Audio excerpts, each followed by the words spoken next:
Dear students, welcome on the next lecture on aldehydes and ketones part 8. इसमें अपन ने last lecture में पढ़ा था रिएक्शन विद ग्लाइकोल्स, जिसमें कि अपने को ग्लाइकोल्स के अंदर जब अपन इथिलीन ग्लाइकोल के साथ एल्डिहाइड को ट्रीट करते हैं तो अपने को साइक्लिक एसिटल मिलता है, और कीटोन्स को जैसे फॉर एग्जांपल एसीटोन को जब इथिलीन ग्लाइकोल के साथ ट्रीट करते हैं वाटर निकल गया और ये अपने को बनता है साइक्लिक कीटल। ये जो साइक्लिक एसिटल और कीटल्स बने हैं, ये इस रिएक्शन का बहुत ही इम्पॉर्टेंट रोल है ऑर्गेनिक सिंथेसिस के अंदर। ये ऑर्गेनिक सिंथेसिस और ये ऐसे जो रिएक्शन है, तो इन्होंने जो हाइड कर लिया है कार्बोनिल ग्रुप को इसके अंदर, ये जो इसके बाद बना है रिएक्शन के बाद, तो ऐसे ग्रुप्स कहलाते हैं प्रोटेक्टिंग ग्रुप्स। अब प्रोटेक्टिंग ग्रुप्स इनको क्यों कहते हैं, ये अपन एक एग्जांपल से करते हैं। मान लीजिए अपन ने मेथिल 4 ऑक्सोपेंटानोएट ये अपने कंपाउंड लिया है। अब इसमें आप देख रहे हैं दो फंक्शनल ग्रुप्स हैं, एक तो कार्बोनिल ग्रुप है और एक अपने एस्टर ग्रुप है। अब इसका अगर अपन सीधा सोडियम बोरोहाइड्राइड के साथ रिडक्शन करते हैं तो सोडियम बोरोहाइड्राइड एक सेलेक्टिव रिड्यूसिंग एजेंट है। ये क्या करेगा, कार्बोनिल ग्रुप को तो रिड्यूस कर देगा सेकेंडरी ऑर्बिटल में और इसको अपने नहीं करेगा। लेकिन अपने को इसमें क्या करा, रिडक्शन किसका करा अपन ने, कार्बोनिल ग्रुप का। लेकिन अगर अपन को एस्टर ग्रुप का रिडक्शन करना है सिलेक्टिवली तो अपन कैसे कर सकते हैं, ये संभव नहीं है, कोई भी डायरेक्ट वे नहीं है इसको करने का, क्योंकि जो कीटोनिक ग्रुप होता है इसकी रिएक्टिविटी ज़्यादा होती है। तो इसके कारण अपन डायरेक्टली इसको नहीं कर सकते। अगर अपना एस्टर ग्रुप रिड्यूस हो रहा है तो अपना कार्बोनिल ग्रुप तो रिड्यूस होगा ही होगा। मिस अब एक क्वेश्चन मार्क लग गया कि अपने को इसको तो नहीं करना रे, इसका रिडक्शन करना है, तो ये किस तरीके से अपन करेंगे। अब देखिए आगे, पहला जो स्टेप है उसमें जो अपना रिएक्टिव ग्रुप है कीटोन, अपन ने कहा ये रिएक्टिव ग्रुप है, इसको अपन ने इथिलीन ग्लाइकोल के साथ अपन ने ट्रीट किया। और ये देखिए अपने ये ग्लाइकोल के साथ ट्रीट करने के बाद अपने ये साइक्लिक एसिटल मिल गया, कोई भी मिल सकता है कंपाउंड, एसिटल या कीटल। तो इससे क्या हुआ, अपना जो रिएक्टिविटी थी इसकी कार्बोनिल की वो अपन ने इसकी कम कर दी। नेक्स्ट स्टेप में अब हम लिथियम एल्यूमिनियम हाइड्राइड के साथ रिडक्शन करेंगे, और रिडक्शन करने पे क्या होगा, ये तो अपना हाइट हो गया, प्रोटेक्ट हो गया। तो अपना जो नेक्स्ट ये ग्रुप है जिसको अपन रिड्यूस करना चाहते हो CH2OL एल्कोहलिक ग्रुप में रिड्यूस हो जाएगा। फिर अपन इसको सल्फ्यूरिक एसिड के साथ ट्रीट करेंगे थर्ड स्टेप में, और सल्फ्यूरिक एसिड के साथ ट्रीट करते ही अपने को OH और कार्बोनिल ग्रुप वापस आ जाएगा। तो ये जो अपना मेथड है इसके अंदर अपन ने क्या करा है, कार्बोनिल ग्रुप को प्रोटेक्ट किया है रिएक्शन से, मतलब उसको बचाया है, और अपना जो डिज़ायर्ड प्रोडक्ट अपने इसमें मिल गया, एस्टर अल्कोहल में कन्वर्ट हो गया, और अपने का कार्बोनिल पे कोई इफ़ेक्ट नहीं पड़ा। तो इस तरह के जो ग्रुप्स होते हैं जो कि एक फंक्शनल ग्रुप को, रिएक्टिव फंक्शनल ग्रुप को अनरिएक्टिव बनाते हैं, ऐसे ग्रुप्स कहलाते हैं प्रोटेक्टिव ग्रुप्स।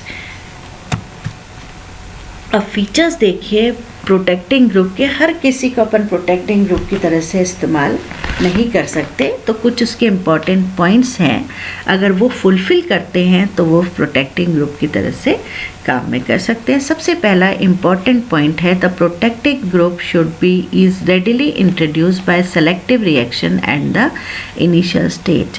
प्रोटेक्टिंग ग्रुप जो होना चाहिए वो आसानी से रिएक्ट कर देना चाहिए और ईज़िली उसके अंदर इंसर्ट हो जाना चाहिए। नेक्स्ट है, ये इनर्ट होना चाहिए रिएजेंट्स का, use to carry out the desired transformation.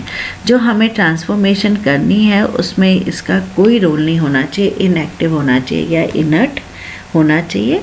और थर्ड इम्पॉर्टेंट पॉइंट है, आपने को वापस से प्रोडक्ट मिल जाना चाहिए और ये ईज़िली रिमूव हो जाना चाहिए फाइनल स्टेट पे, जिससे कि हमें हमारा ग्रुप दोबारा से रीजनरेट हो जाए। अब देखिए इसके अंदर एक और एग्जाम्पल अपन लेते हैं। मान लीजिए ये अपना कंपाउंड है, अपन को Br की जगह अपन को क्या कौन सा ग्रुप इंट्रोड्यूस करना है, COOH। अब देखिए इसमें कैसे करेंगे।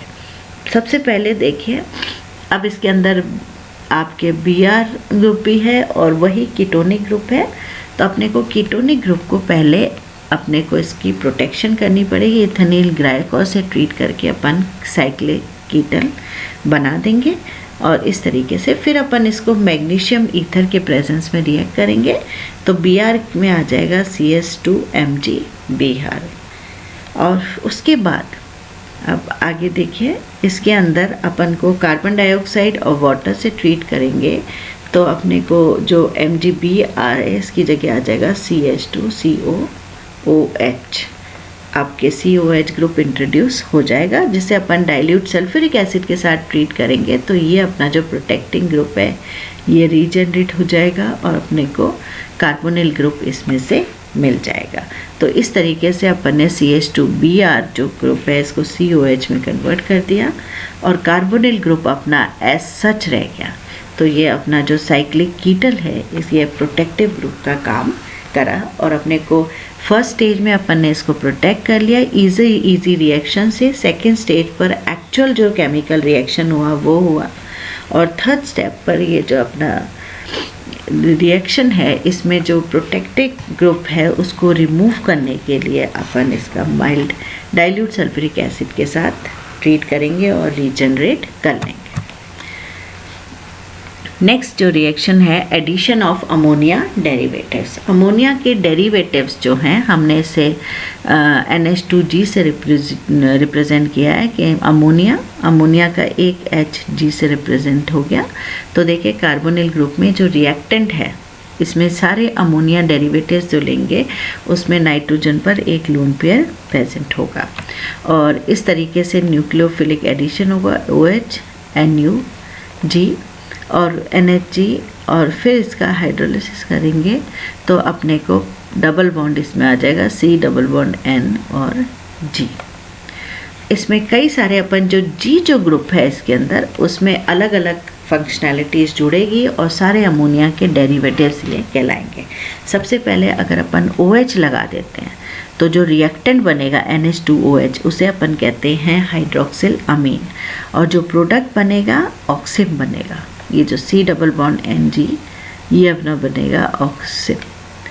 इसी तरीके से NH2 लगाया हाइड्रोजीन और प्रोडक्ट बनेगा हाइड्रोजोन। ये आप करके देखिए, ग्रुप्स चेंज करते रहिए, बेसिक मैकेनिज्म वही रहेगी।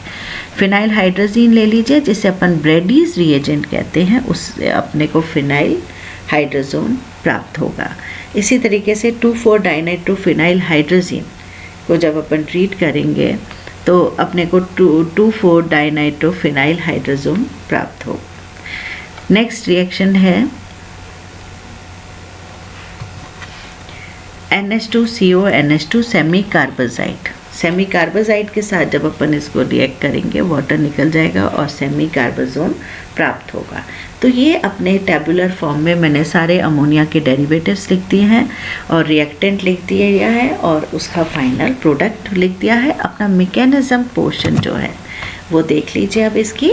The reaction is carried out in weakly acidic medium to protonate carbonyl oxygen. Carbonyl oxygen को प्रोटोनेट करने के लिए अपन वीकली एसिडिक मीडियम यूज़ करेंगे H और अपने को प्रोटोनेशन ऑक्सीजन पर हो जाएगा और उसके बाद आपने जो इधर आपके प्रोटोनेशन के बाद अपना रीअरेंजमेंट हुआ और इससे अपना पॉजिटिव चार्ज किस पे आ गया, कार्बन पर आ गया। फिर अमोनिया डेरिवेटिव्स जो हैं वो आए, अटैक किया और इस तरीके से आके जुड़ गए। अब इसमें क्या होगा, एक प्रोटॉन इसमें से निकल जाएगा, इस तरीके से डीप्रोटोनेशन होगा और NH2G प्राप्त होगा। उसके बाद अगर अपन डिहाइड्रेशन करते हैं तो वाटर निकल जाएगा इसमें से और C डबल बॉन्ड NG इस फॉर्म में आपके प्रोडक्ट प्राप्त होगा।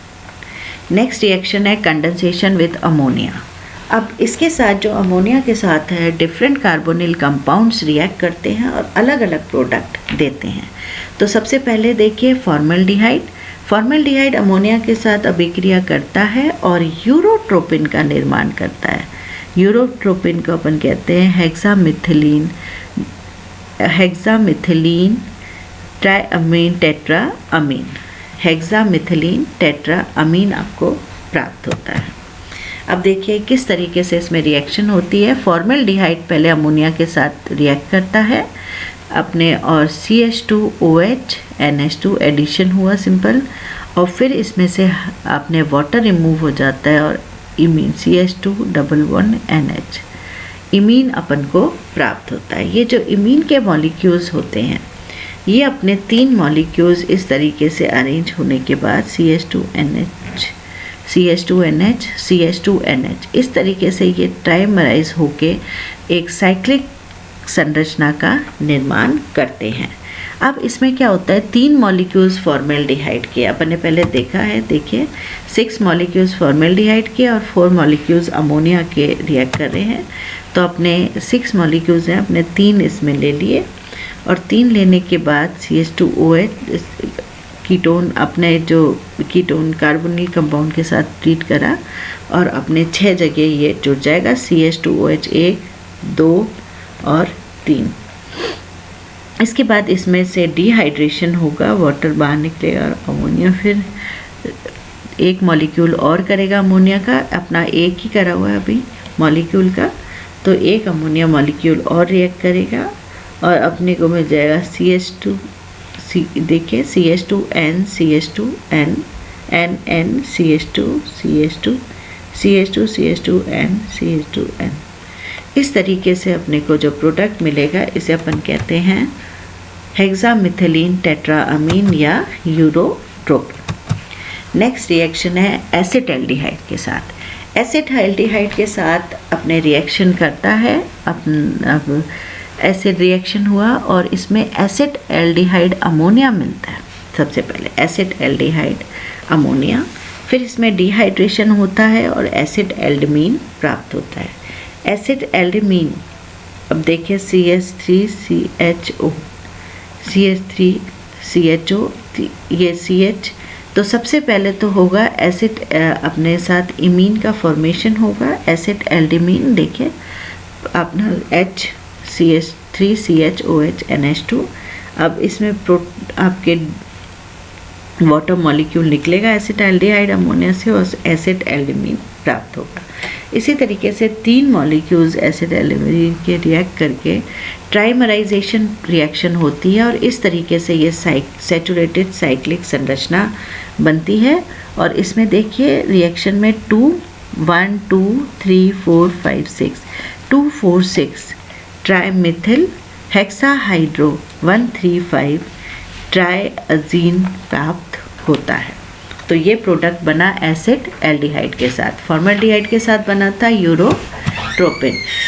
Acetone forms di and tri acetone amine with ammonia. Ammonia acetone के साथ देखिए किस तरीके से करती है रिएक्ट। पहले 2 मॉलिक्यूल्स रिएक्ट करते हैं एसीटोन के अमोनिया के साथ और डाई एसीटोन अमीन मिलता है, और उसके बाद तीसरा मॉलिक्यूल अमोनिया का और रिएक्ट करता है और ट्राई एसीटोन अमीन, इस तरीके से एक और मॉलिक्यूल रिएक्ट किया और ट्राई एसीटोन अमीन अपन को मिल जाता है। तो ये तीनों प्रोडक्ट्स अलग अलग अपन को प्राप्त हो रहे हैं, जो अपन के किससे, अमोनिया के साथ डिफरेंट, फॉर्मेल्डिहाइड के साथ यूरोट्रोपिन, एसिटाल्डिहाइड के साथ 2,4,6 ट्राइमिथिल हेक्साहाइड्रो 135 ट्राइअजीन, और अपना एसीटोन के साथ ये मिल रहा है डाई या ट्राई एसीटोन अमीन। थैंक